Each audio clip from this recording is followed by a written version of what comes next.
अगर आप अप्रैल और अक्टूबर सेशन में अपना एग्जाम देने वाले हैं तो आप सभी स्टूडेंट्स को अपने टीएमए बनाने हैं और उनको अपलोड भी करना है। जिन स्टूडेंट्स ने अपने टीएमए नहीं बनाए हैं या बना नहीं पाए हैं तो आप मेरे डिस्क्रिप्शन बॉक्स में उसका लिंक देख लें। मैंने सभी टीएमए का जो सॉल्यूशन उसमें डाल दिया है क्लास 10th और 12th के लिए, तो आप वहां से जल्दी से अपने सभी टीएमए बना लीजिए। और जिन स्टूडेंट्स ने अपने टीएमए बना लिए हैं इस तरीके से आपको देखिए टीएमए बनाने हैं। ये हमारी फाइल है, इस तरीके से हमें अपने टीएमए कंप्लीट कर लेने हैं। तो ये टीएमए बनाने हैं और आपके जितने भी जो 6 क्वेश्चन है इन 6 क्वेश्चनों को आपको इन टीएमए से कंप्लीट कर लेना है। देखिए इस तरीके से हमें अपने 6 क्वेश्चन को कंप्लीट कर लेना है। ये हमारे टीएमए। सबसे पहले तो आपको टीएमए बनाने हैं। टीएमए बनाने के बाद इन सभी टीमों का आपको पीडीएफ क्रिएट करना है और पीडीएफ क्रिएट करने के बाद आपको ये अपलोड करना है। जो स्टूडेंट के जो डैशबोर्ड होता है एनआईओएस का उस पर आपको ये अपलोड करना है। तो इनको किस तरीके से अपलोड करेंगे, कौन कौन सी गलतियों से हमें बचना है, कौन सी गलतियां नहीं करनी है। अगर आपने कोई भी गलती करी तो आपका टीएमए अपलोड नहीं होगा, उसके मार्क्स इंक्लूड नहीं होंगे, उसके मार्क्स नहीं लग पाएंगे। तो इन सभी जो प्रॉब्लम्स को, इन सभी डाउट्स को कैसे सॉर्ट आउट करेंगे आज इस वीडियो के माध्यम से मैं किशोर से बताने वाला हूं। तो आप इस वीडियो को पूरा देखें, स्किप बिल्कुल नहीं करें। तो सबसे पहले तो आप इस बात को इंश्योर कर लें कि आपके जो टीएमए हैं वो आपके कंप्लीट होने चाहिए और टीएमए में कुछ हमें जो गलतियां हैं जो दोहरानी नहीं है, जो गलतियां हमें नहीं करनी है उसका विशेष ध्यान रखेंगे, तभी आपको फुल टू फुल मार्क मिलने वाले हैं। तो चलिए देखते हैं किस तरीके से हमें अपने टीएमए बनाने हैं और किस तरीके से हमें उसको अपने वेबसाइट पे अपलोड करना है। तो चलिए देखते हैं। आइए अपने जो टीएमए है उसका हम पीडीएफ बनाते हैं। किस तरीके से हम पीडीएफ क्रिएट करना है इसको हम देख लेते हैं। तो सबसे पहले तो आपके मोबाइल में एक ऐप होना चाहिए, फाइल है उसको पीडीएफ में कन्वर्ट कर सके। मैंने डॉग स्कैनर लिया है। सबसे पहले तो हम डॉग स्कैनर में जाएंगे और इस पर क्लिक कर देंगे। यहाँ पे जो कैमरा बना हुआ है इस कैमरे पर क्लिक करेंगे और इस कैमरे में जैसे हम क्लिक करेंगे उसके बाद एक कैमरा खुल के आ जाएगा और अब अपने जो टीएमए की फाइल है उसका प्रॉपर फोटो लेके आना है। कोई भी इस बात का विशेष ध्यान रखिए कि कुछ साइड से कोई कटा ना हो, कोई पूरी प्रॉपर फाइल उसमें आ जानी चाहिए। देखिए जिस तरीके से मैंने इस पर क्लिक किया ऐसे आप क्लिक कर लें और ये देख लें कि कोई पेज कहीं से कोई कटा तो नहीं है, तो इसको प्रॉपर पेज आ रहा है या नहीं आ रहा है। उसके बाद आप इसको कंटिन्यू पर क्लिक करें जिससे कि हम अगला पेज भी अपना स्कैन कर सकें। देखिए इस तरीके से आप फिर इसको मैंने प्रॉपर तरीके से किया है और फोटो लेने के बाद आप इसको देख लें कि कोई भी क्वेश्चन हमारा कहीं से कट नहीं होना चाहिए। चलिए नेक्स्ट करते हैं। इसको देखिए ऊपर से बिल्कुल इसका प्रॉपर फोटो लेना है और जैसे आप इसको प्रॉपर फोटो लेने के बाद आप यहाँ से साइज को हम लोग हटा सकते हैं, सही कर सकते हैं। देखिए इस तरीके से आप अपने इस पेज के साइज को हम लोग मैनेज कर सकते हैं। नेक्स्ट पे क्लिक करते हैं। देखिए इसमें प्रॉपर आया। कई बार स्टूडेंट गलती कर देते हैं कि थोड़ा तोछा ले लेते हैं फोटो को, जो कि कुछ क्वेश्चन से इसमें कट जाते हैं। तो आप इसका विशेष ध्यान रखिए कि आपका जो फोटो जो ले रहे हैं वो प्रॉपर तरीके से एकदम सीधा आना चाहिए और सारे क्वेश्चन हमें इसमें विजुअल होने चाहिए। कोई भी क्वेश्चन ऐसा ना हो जो कट रहा हो। देखिए इस तरीके से लेना है और ये हमारा नेक्स्ट पेज है और इस बात का आप इंश्योर हो जाए कि आपके सभी क्वेश्चन उसमें स्कैन हो गए हैं या नहीं हो गए हैं। इसी प्रकार से देखिए लास्ट एंड फाइनल हमारा क्वेश्चन है ये, इसको भी हम लोग स्कैन कर लेते हैं। देखिए इस तरीके से हमारे सभी क्वेश्चन कंप्लीट हो चुके हैं और कंटिन्यूस पे जैसे आप क्लिक करेंगे, राइट क्लिक का जो मार्क्स आ रहा है उस पर क्लिक करेंगे। जैसे आप उस पर क्लिक करेंगे इस तरीके से हमारी प्रॉपर जो फाइल है वो हो जाएगी, जो हमने उसका फोटो खींचा हुआ है। ओपन पीडीएफ पर क्लिक करेंगे। जैसे मैं ओपन पीडीएफ पर क्लिक करूंगा तो वो आपसे 2 ऑप्शन पूछता है कि आपको जो पेज क्रिएट पीडीएफ और दिस पेज ओनली, जो पेज आपने ओपन कर रखा है वो केवल उसी पेज को पीडीएफ बनाएगा, या create PDF for entire documents की आपके जितने भी पेजेस हैं उन सभी की पीडीएफ क्रिएट कर देगा। तो हम उसी पे क्रिएट करेंगे।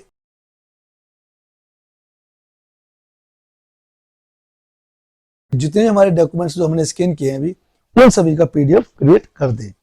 तो जैसे मैं इस पर क्लिक करता हूं तो उस सभी का एक पीडीएफ क्रिएट करके हमें दे देगा। देखिए ये हमारी जो फाइल थी उसका इसने हमें पीडीएफ क्रिएट करके दे दिया है, जो हमारे 6 पेज थे। उसके बाद ये हमसे पूछता है, एक बात का विशेष ध्यान रखेंगे, अगर आपकी फाइल का कोई साइज बड़ा हो जाता है तो आप उसको कंप्रेस कर सकते हो यहीं से। ये देखिए राइट साइड में क्लिक दे रखा है कंप्रेस। तो कंप्रेस करने के लिए यहाँ से आपको ये मूवमेंट करना होगा जैसे ये कराया हुआ है। इस तरीके से हम फाइल का साइज को थोड़ा बढ़ा सकते हैं और घटा सकते हैं।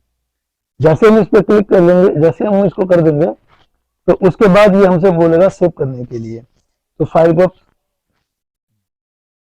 सेव कर लेंगे और फिर ये पूछता है आपको कि ये फाइल आपको कहाँ सेव करनी है।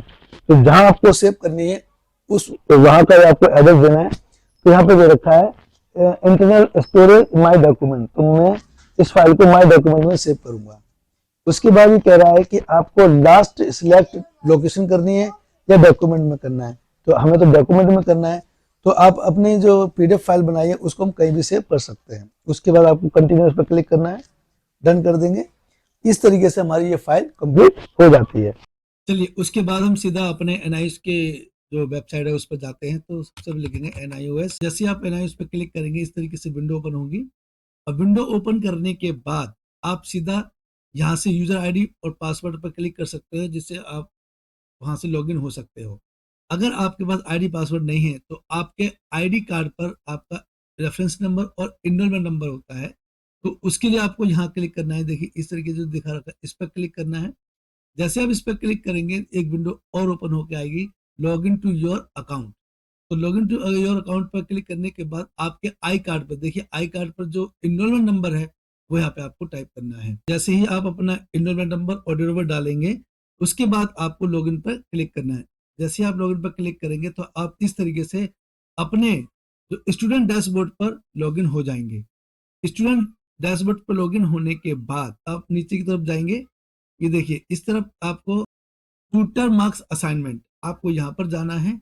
यहाँ जाने के बाद आपको सबसे पहला ऑप्शन आएगा डाउनलोड टीएमए। अगर आपने टीएमए नहीं बनाया तो आप यहाँ से अपने सभी क्वेश्चनों को डाउनलोड कर सकते हैं। इस तरीके देखिए जो जो आपने सब्जेक्ट लिए हैं वो सब्जेक्ट आप यहाँ से डाउनलोड कर सकते हैं। जो सब्जेक्ट आपने लिए हैं उन सब्जेक्ट्स के जो क्वेश्चंस हैं, जो टीएमए के क्वेश्चंस हैं, यहाँ से डाउनलोड कर सकते हैं और वहाँ से अपने टीएमए बना सकते हैं। और मैंने सभी टीएमए क्लास 10 12th के जो सॉल्व कर दिए हैं और अपने डिस्क्रिप्शन में उनका लिंक दे दिया, आप वहां से अपने टीएमए बना सकते हैं। उसके बाद जिन स्टूडेंट्स ने अपने टीएमए बना लिए हैं और वो अपलोड करना चाहते हैं तो सबसे पहले आप टीएमए बनाएंगे, फिर पीडीएफ क्रिएट करेंगे और उसको फिर अपलोड करेंगे। तो अपलोड करने के लिए आपको सबसे पहले अपलोड टीएमए पर जाएंगे। जैसे आप अपलोड टीएमए पर गए वहां पर आपको इस तरीके से क्वेश्चंस एक विंडो ओपन होकर आएगी और उसमें बताया गया कि क्या किस तरीके से हमें अपने टीएमए अपलोड करने हैं, किस जो हमारी लास्ट डेट क्या है। इस तरीके से बहुत सी इंफॉर्मेशन आपको इसमें दी गई है। तो आपको इस तरीके से करना है और उसके बाद आपको बताना है कि अगर आप कोई टीएमए अपलोड कर देते हैं, अगर वो टीएमए आपसे गलती से कोई और टीएमए हो गया है, सपोज कीजिए आपका सब्जेक्ट हिंदी है और हिंदी के बाद आपने कोई और टीएमए अपलोड कर दिया है, तो आप क्या करेंगे? विद इन 7 डेज आप उस टीएमए को चेंज कर सकते हैं। जैसा कि दिखाया गया, देखिए नोट में दिखाया है, you can re upload your TMA once only within 7 days from the uploaded dated. जो आपने अपलोड किया 7 दिनों के अंदर आप अपने टीएमए को चेंज कर सकते हैं, री अपलोड कर सकते हैं।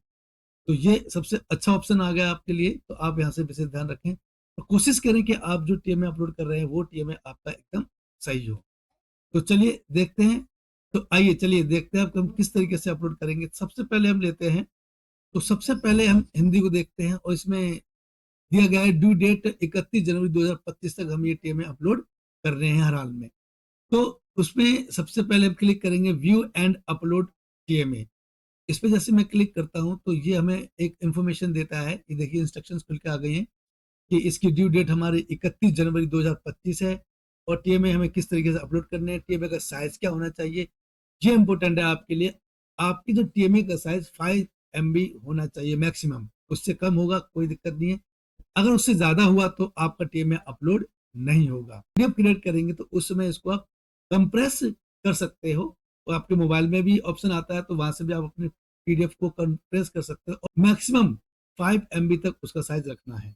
तो 5 MB तक रखने के बाद आप इसको यहाँ से अपलोड कर सकते हो। फिर से एक इन्फॉर्मेशन आई है, देखिए नोट दिखाया गया है कि आप विद इन 7 डेज में कोई भी अगर गलत टीएमए अपलोड कर देते हो उसको आप चेंज कर सकते हो। सबसे इंपॉर्टेंट जो बात सभी स्टूडेंट्स को पता होनी चाहिए कि आपका मीडियम बहुत इंपॉर्टेंट है। अगर आप हिंदी मीडियम के हैं तो आपको सभी टीएमए हिंदी मीडियम में ही अपलोड करने हैं।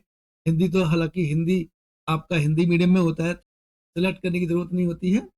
तो आप बाकी सब्जेक्ट के लिए ध्यान रखें कि अगर आप हिंदी मीडियम के हैं तो सभी सब्जेक्ट को हिंदी मीडियम सेलेक्ट करेंगे। जैसा कि दिखाया गया है, देखिए यहाँ पर हिंदी है, तो हिंदी का केवल हिंदी होता है, इसलिए एक ही मीडियम दिखा रहा है। सिलेक्ट मीडियम टू अपलोड, तो हम हिंदी में करेंगे। अब यहाँ से दो ऑप्शन बता रहा है, डाउनलोड टीएमए। कि डाउनलोड टीएमए का मतलब है कि अगर आपने टीएमए नहीं बनाए तो आप अपने क्वेश्चन पेपर को यहाँ से डाउनलोड कर सकते हो। अगर आपने टीएमए बना लिया है तो हम अपलोड पे जाएंगे। देखिए अपलोड पे जाने के बाद ब्राउज में क्लिक करेंगे और यहाँ पर दिखाया भी गया है, देखिए आपका जो पीडीएफ का जो मैक्सिमम साइज है वो 5 MB होना चाहिए। अगर 5 MB से ज़्यादा है तो आपको उसको कंप्रेस करना होगा, उसके बाद आप उसको अपलोड कर सकते हो। तो देखिए इसको हम देखते हैं। अपलोड करने के लिए सीधा ब्राउज पे जाएंगे और ब्राउज पे जाने के बाद वो आपसे पूछ रहा है कि जहाँ पर आपकी फाइल है जो आपने पीडीएफ बना कर रखी हुई है वहां से आप उसको अपलोड कर सकते हो। मैंने वो फाइल अपनी डेस्कटॉप पर रखी, देखिए यहाँ पर है। यहाँ से जो आपका सब्जेक्ट है वही सब्जेक्ट की फाइल आपको यहाँ से ओपन करनी है। मेरी हिंदी का है तो मैंने हिंदी का लिया है और उसको सिलेक्ट करने के बाद उसको यहाँ से ओपन करेंगे। ओपन करने के बाद जैसे आप अपने टीएमए को यहाँ पर अपलोड करते हैं तो यहाँ पर आपको उसका प्रीव्यू दिखाता है कि आपका नाम है, आपका एनरोलमेंट नंबर और आपने जो जो पेजेस आपने सेलेक्ट किए हैं। देखिए आपके 6 क्वेश्चन कंप्लीट होने चाहिए। इस बात को आप इंश्योर कर लें, अच्छे से चेक कर लें, उसके बाद ही उसको अपलोड फाइनली अपलोड करेंगे। उसके बाद ही आप उसको फाइनल अपलोड करेंगे। यानी कि ये मेरे 6 क्वेश्चन कंप्लीट हैं। जो मेरा एनरोलमेंट नंबर है, मेरा नाम है, जो मेरी क्लास है, जो मेरा सब्जेक्ट है, स्टडी सेंटर, ये सब मैंने अच्छे से चेक कर लिया है। उसके बाद हम सीधा उसको सबमिट पर क्लिक करेंगे। जैसे ही मैं सबमिट पर क्लिक करता हूँ तो आपसे पूछता है you are sure you want to submit your TMA, please preview your TMA. आप इसको सबमिट करना चाहते हैं और सबमिट करने से पहले आप अपना प्रीव्यू दे सकते हैं। आपने कहते हैं yes I final submitted TMA, तो आप डायरेक्ट आप इस पर क्लिक करेंगे। जैसे आप उसको सबमिट कर देंगे तो यहाँ पर एक मैसेज आता है टीएमए अपलोडेड सक्सेसफुली। इसका मतलब है कि आपका टीएमए सक्सेसफुल अपलोड हो गया है। अब ये हम कैसे इंश्योर करेंगे कि हमारा टीएमए अपलोड हुआ है या नहीं हुआ है? उसके लिए दोबारा से आप अपने ट्यूटर मार्क असाइनमेंट पर जाइए और यहाँ पर सबसे नीचे जो ऑप्शन दिया गया है टीएमए स्टेटस, जैसे मैं इस पर क्लिक करता हूँ तो यहाँ पर आपको शो कर देता है हिंदी टीएमए सबमिशन स्टेटस में दिखा रहा है अपलोडेड ऑनलाइन, लोकेशन स्टेटस दिखा रहा है टीएमए लोकेशन पेंडिंग। ये अभी हमारा पेंडिंग दिखाया, अभी उन्होंने इसको देखा नहीं, तो इसका मतलब ये हमारा टीएमए अपलोड हो चुका है। उसी प्रकार से हम बाकी टीएमए को भी हम अपने अपलोड कर सकते हैं। देखिए दोबारा से फिर आपको अपलोड टीएमए पे जाना है। अब हम इंग्लिश का करेंगे तो आपको वही सारी चीजें, जो वही सारे स्टेप्स आपको दोबारा उसे फॉलो करने पड़ेंगे। व्यू एंड अपलोड पे जाएंगे, फिर नीचे आकर हम इसको मीडियम सेलेक्ट करेंगे। जैसा कि मैंने आपको पहले बताया था, हिंदी का हिंदी होता है, इंग्लिश का इंग्लिश ही होता है, तो इसमें मीडियम सेलेक्ट करने की कोई जरूरत नहीं होती है। उसके बाद हम सीधे जाएंगे अपलोड फाइल पे जाएंगे और ब्राउज पे जाएंगे। ब्राउज पे जाने के बाद वो जहां पर आपकी फाइल आपने पीडीएफ बनाकर रखी हुई है 5 MB से कम, तो उसको हम सिलेक्ट करेंगे। ये देखिए मेरी ये फाइल है और ये इसका साइज हमारा कितना है, 2.10 MB का है। तो मैंने आपको पहले ही बताया था कि आपकी फाइल का साइज 5 MB से कम होना चाहिए, ज्यादा नहीं होना चाहिए। तो इसको क्लिक करेंगे और ओपन पे जैसे मैं क्लिक करूंगा तो उसका हमें एक प्रीव्यू दिखाएगा। वो प्रीव्यू आपको अच्छे से देखना है, उसमें चेक करना है कि ये टीएमए सही है, सही सब्जेक्ट चूज किया है, आपके 6 क्वेश्चन कंप्लीट हैं। तो इस तरीके से आप अपने टीएमए को चेकआउट कर सकते हैं कि हमारा जो टीएमए है वो एकदम सही है और उसके सभी क्वेश्चंस कंप्लीट हैं। जब आप इस बात से इंश्योर हो जाएं कि आपका जो टीएमए अपलोड किया गया है वही सब्जेक्ट है, कोई सब्जेक्ट हमने गलत नहीं किया है, वही हमारा टीएमए है, उसके बाद सीधा आप सबमिट पे क्लिक कर दें। जैसे आप सबमिट पे क्लिक करते हैं फिर से एक मैसेज आता है कि आप श्योर है कि आप उसको सबमिट करना चाहते हैं और सबमिट करने से पहले इसका आपने प्रीव्यू देख लिया है। यस एंड फाइनल पे हम जैसे ही क्लिक करते हैं तो टीएमए अपलोडेड सक्सेसफुली का फिर मैसेज आता है और उसको हम दोबारा से फिर उसको हम चेक कर सकते हैं टीएमए स्टेटस पे जाकर। देखिए इस बार हमने इंग्लिश का किया था तो इंग्लिश का हमारा आ रहा है लोकेशन पेंडिंग दिखा रहा है, अभी हमने अपलोड किया है तो पेंडिंग दिखा रहा है। इस तरीके से हम अपने सभी टीएमए को अपलोड कर सकते हैं। टीएमए अपलोड करने के बाद विद इन 15 डेज आपके जो मार्क्स हैं इस पे अपडेट हो जाते हैं कि आपको किस टीएमए में कितने मार्क्स मिले हैं, उसको हम चेक कर सकते हैं। आप सभी स्टूडेंट्स को ये समझ में आ गया होगा किस तरीके से हम अपने टीएमए को अपलोड करेंगे, कौन-कौन सी जो मिस्टेक्स है जो हमें पीडीएफ क्रिएट करते समय नहीं करनी है और अपलोड करते समय नहीं करनी है, इसका आप विशेष खास ध्यान रखना है। इस तरीके से आप टीएमए अपलोड करेंगे तो आपके मार्क्स 100% आपको फुल टू फुल मार्क्स मिलेंगे। अगर आपको मेरा वीडियो अच्छा लगा है तो आप इसको लाइक, सब्सक्राइब, शेयर करें और बेल आइकन पर क्लिक जरूर करें, जिससे कि और भी मेरे मोस्ट इंपोर्टेंट वीडियो का नोटिफिकेशन आपको सबसे पहले मिल सके। तो चलिए जल्दी ही मिलते हैं अपने नेक्स्ट वीडियो में, तब तक के लिए टेक केयर, बाय बाय, जय भारत, जय हिंद।